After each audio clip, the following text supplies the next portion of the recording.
Bien sûr, on peut lancer plusieurs tâches en même temps. On va on va créer plusieurs variables. Il y a 3 variables par exemple. On va dire ici et ici par exemple. Donc 3 variables, 3 labels pardon. Label 1, label 2, label 3. Et bien sûr, pour lancer 3 tâches en même temps, bien sûr, on va changer quelques variables, comme de quel label on parle, puisque cette méthode utilise le label 1. Bien sûr, on peut copier-coller 3 méthodes démarrer 1, démarrer 2, démarrer 3, et chaque démarrer va changer son label. La méthode démarrer 1, par exemple, va changer label 1, la méthode démarrer 2 va changer label 2, etc. Mais on ne va pas le faire comme ça, puisque c'est pas un bon exemple. Ce qu'on va faire, c'est que on va changer quelques arguments ici. Donc on va dire par exemple, on va dire control by val label. Donc on va passer à cette méthode de quel label on parle. Donc on va dire as control ou bien as label si vous voulez. Ensuite on va aussi changer la valeur maximale du compteur. Donc on va pas faire les 3 compteurs qui comptent jusqu'à 500. On va faire un compteur qui compte jusqu'à 500, l'autre qui compte jusqu'à 700, l'autre qui compte jusqu'à 200, etc. On va donc passer à un nouveau argument. On va dire byval max as integer. Voilà. Et bien sûr, on va mettre cette valeur compteur ici.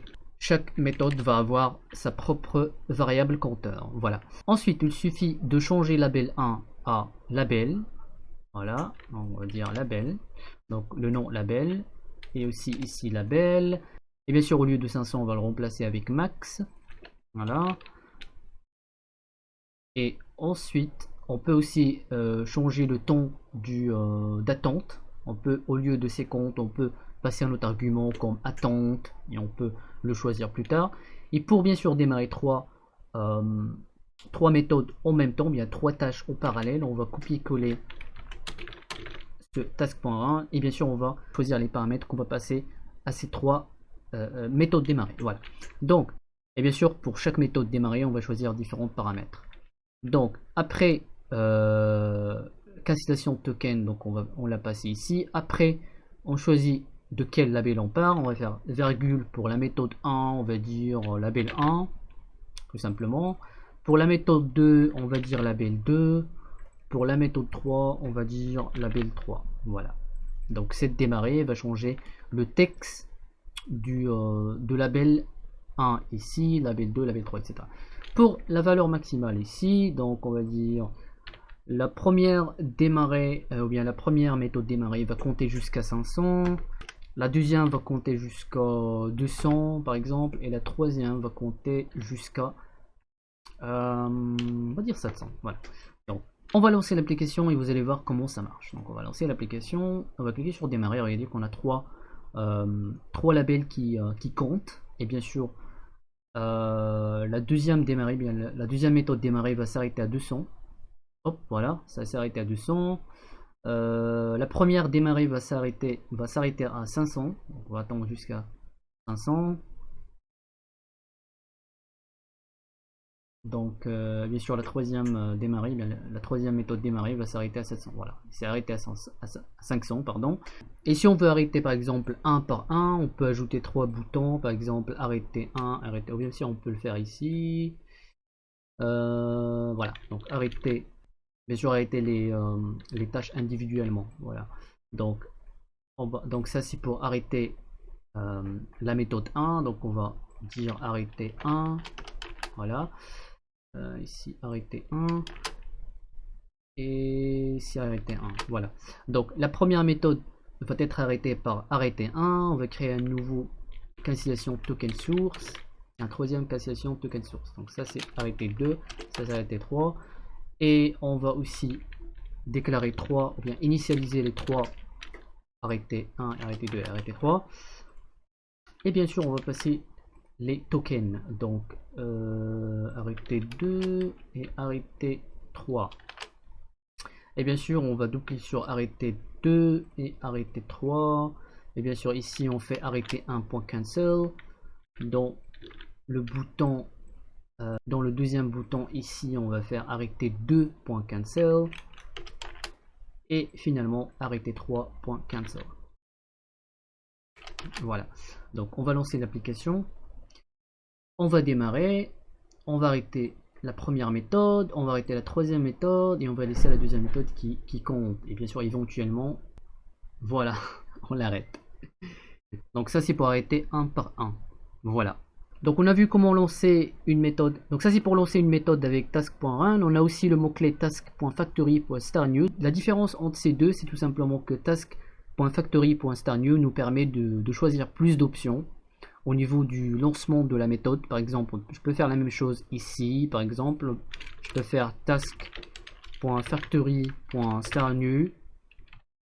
Ensuite, je peux copier-coller ce même code pour démarrer tout simplement. On peut faire la même chose que task.run, mais je peux faire virgule, on va dire cancellation token.none.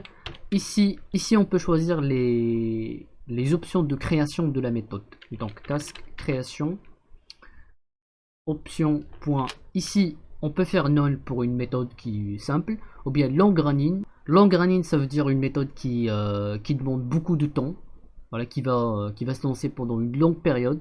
Donc moi j'utilise task.factory.startNew juste soit pour modifier un contrôle en utilisant le contexte, soit pour indiquer que la méthode que je vais lancer va être une longue méthode, bien une méthode qui va s'exécuter pendant une longue période. Donc pour ce faire, je choisis long running. Long running, ça veut dire une méthode qui va s'exécuter pendant une longue période et bien sûr c'est bien pour la performance. Donc je choisis long running et je lance l'opération comme normal. Voilà. Finalement, je vais parler de la méthode assign_await. Donc assign_await, donc c'est une méthode qui utilise pour attendre la fin d'une méthode. Par exemple, au lieu de trade.sleep, on peut la remplacer avec task.delay et on peut faire la même chose. Par exemple, second. Task.delay, c'est pareil que trade.sleep, donc ça crée une méthode ou bien une tâche task qui attend 50 millisecondes et bien sûr qui continue. Bien sûr, il faut noter que cette méthode démarrer n'attend pas la fin de ces tasks. On vient ces méthodes. Par exemple, si on vient ici, on dit par exemple task.run. On peut par exemple déclarer une nouvelle méthode ici, ou bien une nouvelle tâche. Bien sûr, la méthode démarrer ne va pas attendre la fin de ce task.run, de ce task.delay, etc. Donc il va démarrer ce task.run, les codes ici, etc. Bien la méthode. Disons qu'on va créer une nouvelle méthode ici par exemple. On va dire private. On va dire private sup. Par exemple, on va dire la méthode. On va dire par exemple la méthode attendre. Dans laquelle on va juste tout simplement attendre par exemple trade.sleep et on va attendre ici 5 secondes. Voilà. Ici on peut faire sub en parenthèse et on peut faire appel à la méthode attendre. Voilà.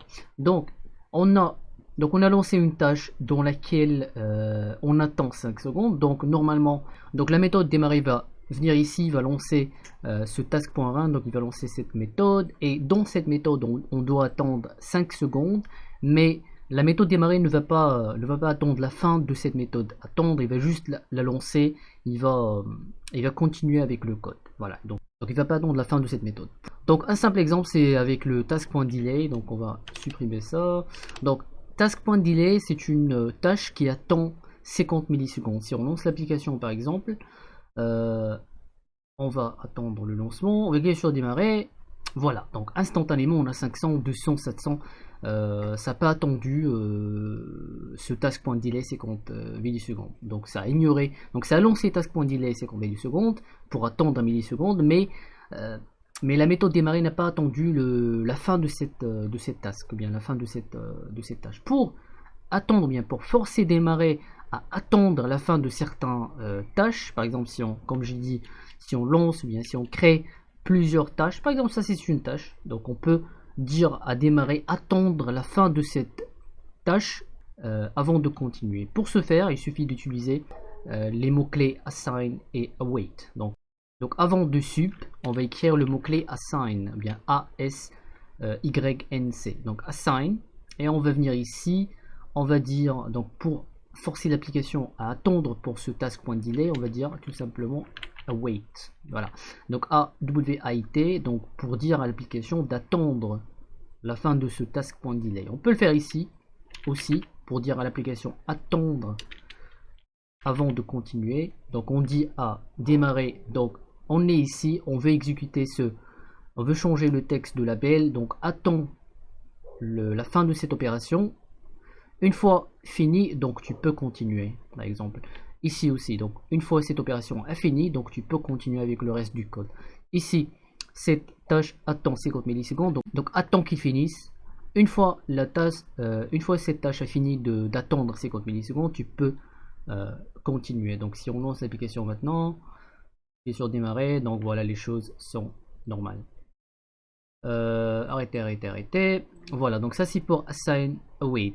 Donc voilà, donc si vous comptez utiliser task.delay pour attendre un moment, bien faire une pause, donc utilisez aussi le mot-clé assign et await ici. Et bien sûr, si vous comptez aussi démarrer une tâche dans une tâche, et vous souhaitez aussi que la première tâche attend la fin de la deuxième tâche, donc il faut utiliser le mot-clé assign await. Donc on fait await pour dire à la tâche démarrer d'attendre la fin de cette tâche. Voilà. Que ce soit task.factory ou bien task.run ou bien task.delay. Voilà. Donc voilà, je pense que c'est tout. J'espère que cette vidéo vous aura plu. Si vous avez des questions, n'hésitez pas à commenter en bas. N'oubliez pas le j'aime et le commentaire et de vous abonner pour plus de vidéos. Donc c'était Project7, je vous dis portez-vous bien et à la prochaine. Salut tout le monde.